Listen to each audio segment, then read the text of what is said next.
Ikaw ba ay napakaraming utang? Ikaw ba ay napakatumal ng inyong negosyo?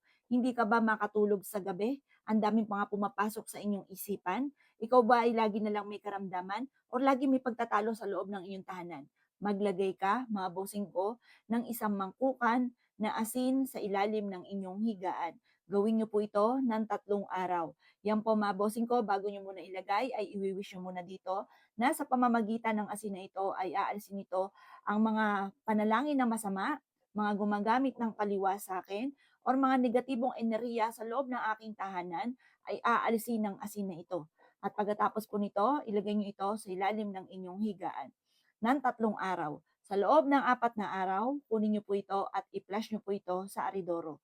Makakatulong po ito para kung ano man ang negative energy na nasa loob ng inyong kwarto ay inaalis niya, kinikleansing po niya, at puro swerte naman ang pinagkakaloob po nito sa inyo. Obserbahan niyo po yan mga bossing, kapag napanood niyo ito, gawin niyo na po siya.